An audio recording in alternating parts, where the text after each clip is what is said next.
Hello and welcome to the CVR Post-Race Show, a podcast to keep you up on the latest of Cerberus Virtual Racing's Series 3 Championship. My name is Peter Wicinski, and I am joined today by my charming co-host, Niklas Pelzl. Hi. Cerberus Virtual Racing Series 3 is an 8-round championship raced on Assetto Corsa Competizione Sim and hosted by Cerberus Virtual Racing on SimGrid. Today we're talking about Round 3 at Bathurst. The Bathurst Mount Panorama track in Australia is renowned for its breathtaking and treacherous nature, often referred to as one of the most dangerous racing circuits in the world. Its combination of high-speed straights and unforgiving undulating terrain poses a formidable challenge to both drivers and machines. The track is flanked by concrete walls, leaving little room for error, and its steep climbs and descents add an element of vertigo-inducing danger.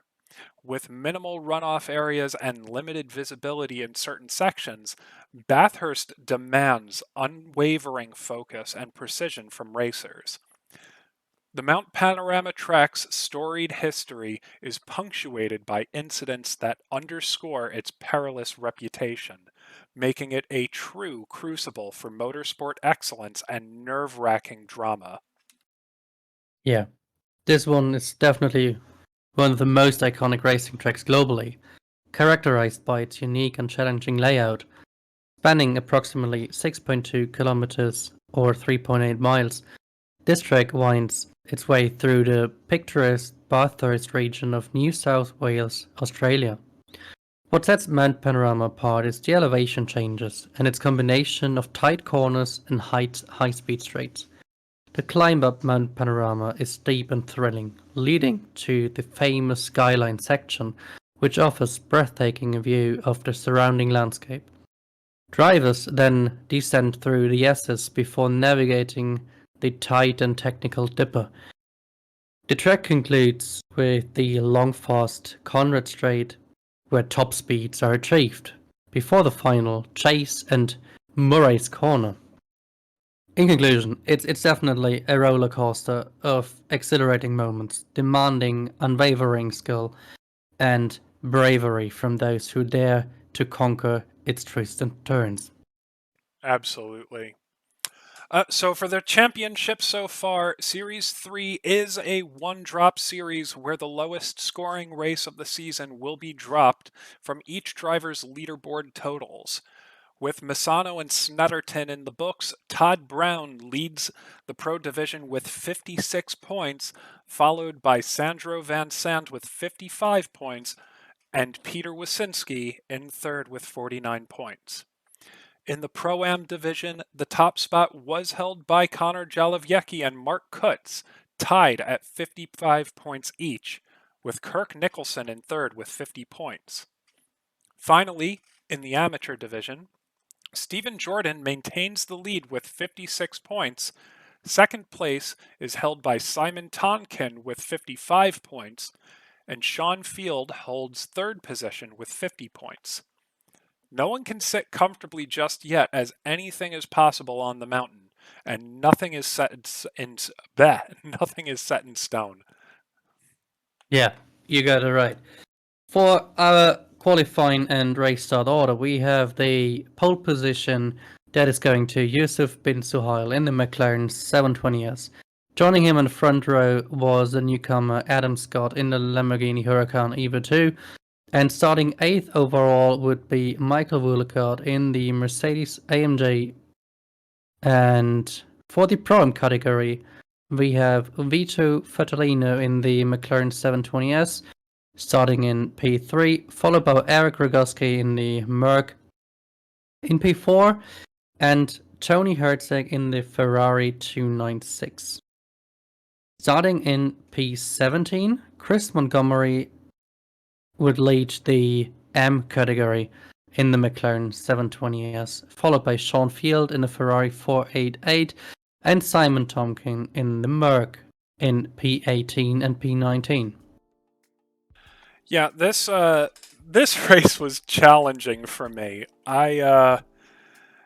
a few laps in, I was feeling really good about myself, and then in that dipper, I had a rear end touch with Connor Jalowiecki, which sent him sideways at the bottom of the dipper, and this ended up causing, I think it was like a 6 car pileup. Oh, it was so bad for me.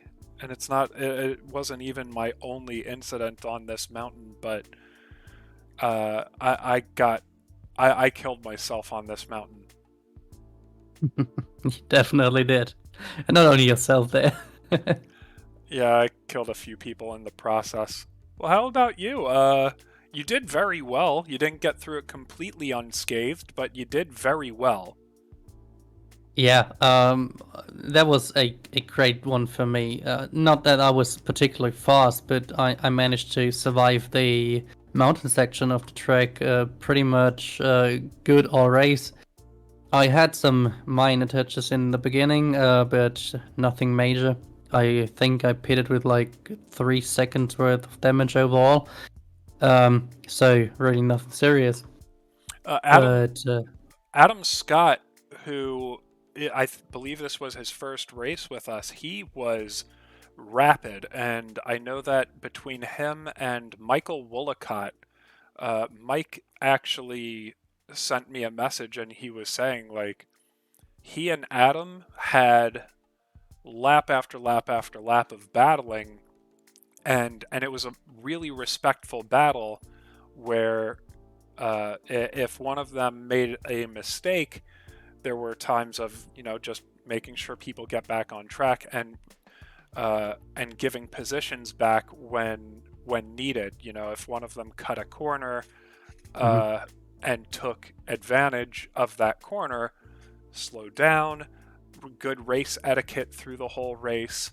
Um, so what a challenge! And even though I had a bad race myself, I honestly loved the experience and the challenge of it. And I think if we ever do an endurance race, I would love to do like a 4 or 6 hour team endurance race on this. I think that would be wild. Yeah, definitely challenging. And yeah, the fight you picked out there was pretty much one of the most uh, demanding we had in this one. It is definitely thrilling to fight a car so close like they did for laps and don't have any problems with race etiquette there. Right. So really great to see them so close but so fair in regards to racing each other. So, uh, we also want to talk about our most memorable moments during the race. What was for you, Niklas? What was your most memorable moment of Bathurst? For me, it was really having the big pile up there and squeezing myself without any touches and without any big time loss through all that. So that is an egoistic one, but that was really. I I I get felt it. I'd need loop to go through there without anything, and I managed it. Yeah, I remember watching that replay, and wow, talk about threading a needle. You probably had millimeters between your car and the wall and the pileup. So really good job there. Uh, Yeah, what was your most memorable moment there? so even though I had fallen back a couple of laps because of damages and going into the pits for repairs, I was black and orange flagged at a certain point. Um, but despite being a couple laps down, I ended up in a maybe like 4 or 5 lap battle with Hans Gingel in his McLaren 720S, and just being within half a second going up and down that mountain for lap after lap after lap. It's probably one of the most thrilling racing experiences that I've had so far. That sounds great. It was fantastic. Uh, but speaking of Hans Gingel, or Gingel, we have a few guests with us today. Hans being one of them. So, uh, for a couple minutes, I'd love to have a few of the drivers from Bathurst come on, tell us a little bit about their race and their most memorable moments, and see what they had to think about it. So, Hans, if you would join us, please. Afternoon, how we doing? Hey, Hans. So, Hans, what are your thoughts on Bathurst? What did you think of that race? Hectic. That's the only way I could sum it up, really. Unusually for me, I'm normally sort of middle of the pack, towards the back end, being in sort of pro-am class, and unusually for me, qualified within top 10. So I was really pleased with the time that I put down for quali, and a couple of incidents over the mountain towards the start of the race. And somehow ended up going from, I think I qualified 7th, ended up in 4th or 5th at the start of the race, and then just a silly mistake by me meant that I had, quite a severe amount of damage, aero damage, to the point where I was losing too much time on the straights. So ended up having to sort of limp it back round to the pits and get repaired. But aside from the accidents that I did have, it was an incredible race, and I can echo what you said just now about the battle that we had. It was absolutely fantastic to be within half a second of each other, circulating the track repeatedly. It was very close and very respectful racing. Really enjoyed it. I loved it. Well, thank you so much for coming on. So I would like to now invite Chris Montgomery from the AM class up to speak. Chris, you there? Hey, how's it going? Hey, Chris. So, Chris, this was your second race with us, or was this for race number 1 with us? This was my first race with Cerberus. All right. And Bathurst, what a race to start on. Yeah, man, it was nerve-wracking. Just there's no time to relax. You're battling up the hill. You're taking these turns. You're constantly worrying, am I going too hot? Am I going too slow? You're worried about overbraking, underbraking. And then you get on the straights and you're constantly fighting other cars and trying to hold your position. Man, there's just no time to relax or slow down. You put up a very impressive battle in the AM category. I know Niklas said he had a question for you. Yeah, definitely. I recall being in a practice session with you, beginning of the week, and to see the times that you finally got in at the race and quali and stuff. You have a pretty darn good improvement. How did you achieve those? I think it's 4 or 5 seconds a lap improvement in the course of 1 week. Well, it was just a lot of practice. I have been relentlessly practicing Bathurst. I don't think I've left Bathurst since I joined and knew that was the track we were racing. And I got a lot of help from the team too. Lots of support. I got advice. People giving me tips on how to make my laps slightly faster, how to just be a better racer, and it all adds up in the end. You get half a second here, you get a good tip, and maybe even shave a second off here, and it just starts stacking up. Yeah, I think if you keep up these types of performances, you're gonna be in the Pro-Am category pretty soon, so keep up the good work. Thank you. That was definitely an impressive showing there. I'm proud. Yeah, thank you. I appreciate it. Thank you for joining, Chris. And we also have Ash down there, so I'm going to invite Ash in to speak. Ash, you there? Hello. Hey, Good buddy. evening. Thanks for having me. Yeah, thank you for joining. So, Ash, you've done... it's fair to say that you've done a lot of racing with Cerberus Virtual Racing. Is that fair to say? Yes, Cerberus is definitely the one that I race with. What did you think of Bathurst? You hosted a great event. How did it go for you? Probably not as good as it could have gone. All around it, I think the thing is with Bathurst, no matter how good you drive, anything can happen at Bathurst. So you could have the best race of your life, and if something happens on the mountain that is out of your control, it can affect the overall outcome. But I think the stewarding session definitely spoke wonders. I mean, 19 incidents posted for Bathurst shows just how good a group and a collective group that we've got. Mm-hmm. Yeah, I remember some of the earlier races in Season 2. We had in the upper 20s with incidents on what would be considered simpler tracks. So for us to go into Bathurst and have not like an injury-free race, but it was relatively clean considering it's Bathurst. So I was very impressed with this. Do you have any most memorable moments from driving around the track yesterday? Yes, so qualified pretty bad. Didn't get much time for practice. Not that I'm going to make excuses about as and why, but life got in the way of the practice this week. Bathurst has never been a particularly great track for me. It's never been kind.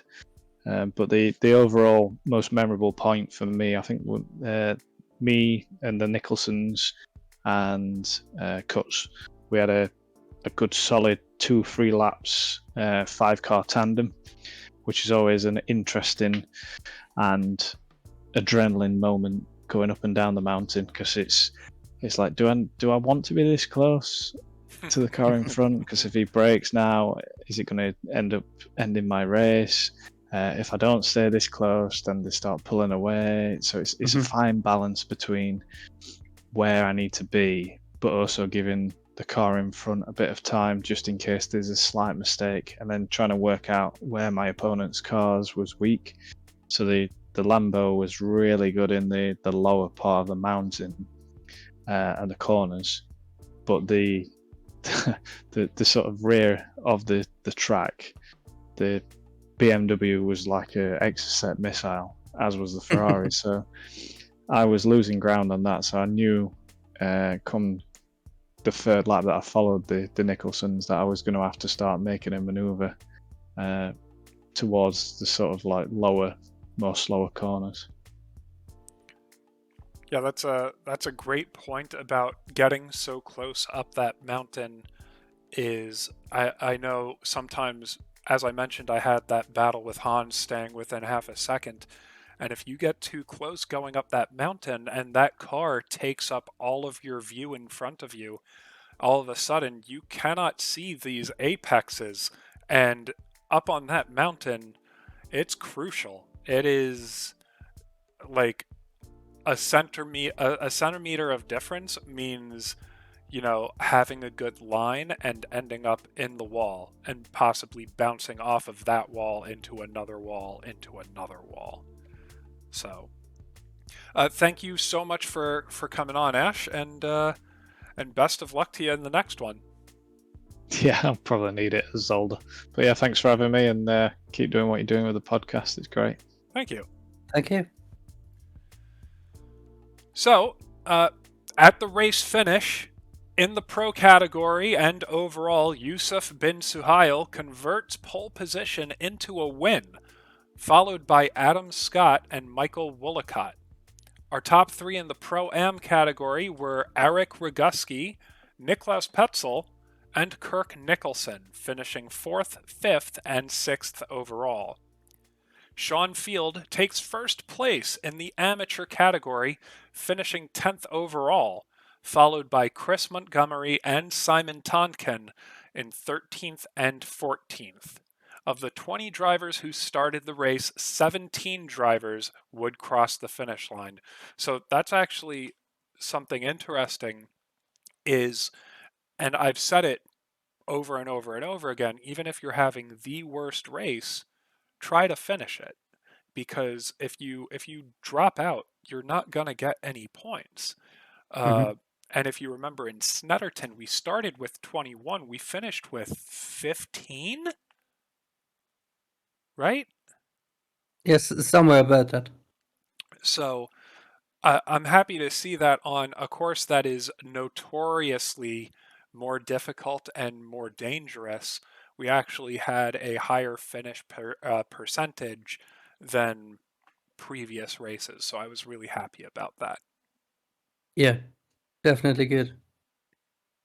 To sum it up, like we gotta have some points to the drivers, and for the fastest lap bonus points, we have in their respective categories. In the amateur category, the fastest lap point goes to Sean Field, setting a 2:04.605. In the pro-am category, it's Eric Rogoski. Unfortunately, I tried to beat that, but didn't get close. Oh, my screen turned black there. Give me a moment. It was a 2:03.157. In the pro category, it's Yusuf bin Suhail who attains the fastest lap overall with a 2-minute 0.832. That is a very fast lap around the track. That is wildly fast. How? I don't have a clue. For the point standing, we have 3 races done now. You, although you had a not so great race, take the top of the leaderboard in the pro category, Peter, with 89 points. Paul Simon sits in second place with 88 points, and Gavin Sullivan's currently in third with 80 points. In the Pro-Am division, we have Eric Rogoski, who jumps to the top with 105 points. Mark Kurtz is in second with 99 points, and Kirk Nicholson stays in third with 94. In the amateur category, Sean Field takes away the top position with 106 points. Second place continues to be held by Simon Tonking with 99, and Stacey Ellis holds third position with 84 points. As always, if you would like further details about championship standings and our series in total, please follow the link to our SimGrid page. That's right. So before we finish, let us move on to a segment we like to call the Best Drive Awards. This award is not necessarily given to the driver who takes first overall in the race, but is given to a driver who we feel had a standout performance that deserves recognition. So, as I said in there, it's not necessarily given to the race winner, but I have to give it to the race winner, Yusuf bin Suhail. I mean, Bathurst, one of the most dangerous, tricky, difficult tracks in the world, and he got through it setting the fastest lap. He took pole in quali. He took the lead in the race. He had a clean race. I mean, he did everything right, and so I have to give it to Yusuf. Great pick there.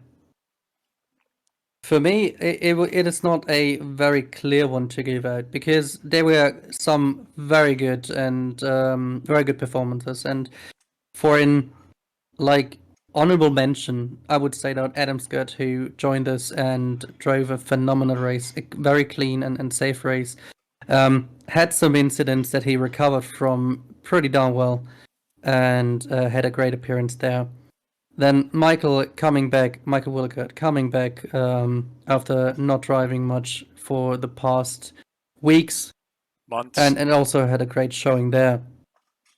But for me, the best drive award goes to Chris Montgomery. Really, I'm so proud of that much improvement, the dedication that stands behind it, the practice behind it, and stuff like that. For me, it's definitely him that's deserving the best drive award. Love it. All right, well, join us again when we come back to talk round 4 taking place at Zolder. Until then, please like, follow, and subscribe to stay in the know about Cerberus Virtual Racing Series 3 and other events hosted by Cerberus Virtual Racing. If you'd like to join us, please see the link to the Cerberus Virtual Racing Discord channel. There are drivers of all skill levels from across 3 continents to drive with and learn from. And if you really like what we're doing, please consider becoming a Patreon for access to exclusive servers, car setups, coaching, and custom liveries. We've got some great benefits for Patreon members, and it also helps us continue to put together the events and subsequent content for you guys, so it is greatly appreciated. That said, we would like to take a quick moment to shout out our Patreons and the people who make this possible. Ash Leach, Niklas Pelzl, Jessica Pelzl, Peter Wicinski, Hans Gingell, Gavin Sullivan, Paul Simon, Stephen Jordan, Mark Taylor, Eric Roguski, Martin Story, Matt Lee, Michael Woollacott, Christine Nicholson, Kirk Nicholson, Chris Montgomery, Thomas Gerlach, Simon Tonkin, Stacy Ellis, and Tony Herzig. Thank you guys for your hard work and support. We are happy to have you as part of the Cerberus Virtual Racing family. Until next time, may your tires always find grip. Bye! Bye!